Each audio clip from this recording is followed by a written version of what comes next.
আব্বা আমি যাত্রাপালার পাঠ করব, দেখো তো আমার গেটআপ টেটআপ সব ঠিক আছে নাকি। না, গেট আপ তো ঠিকই আছে কেন্দা। তাকে তুই কিসের পাঠ করবি? আব্বা আমি রাজার পাঠ করব আব্বা, তুমি আমাকে রাজার পাঠে শিখিয়ে দাও আব্বা। আচ্ছা ঠিক আছে, আমি যা যা কমু আমার হতে হতে কবি। আচ্ছা বাবা তুমি তাই এক্ষুনি শুরু করো। আমি যেদিকেই তাকাই শুধু ঘোর অন্ধকার দেখতে পাচ্ছি। আমি যেদিকে তাকাই সেদিকে শুধু গুয়ের গন্ধ দেখতে পাচ্ছি।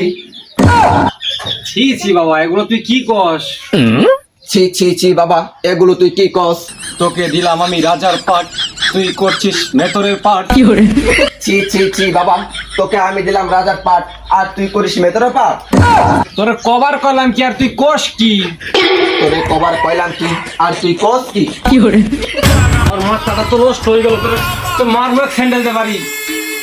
আমার মাথাটা নষ্ট হয়ে গেলে তোরে মারমু এক স্যান্ডেল দিয়ে বাড়ি।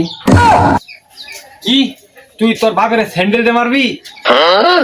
কি তুই তো ভাবের স্যান্ডেল দিয়ে মারবি? এ তো আমি মহা যন্ত্রণার মধ্যে পড়লাম। এরা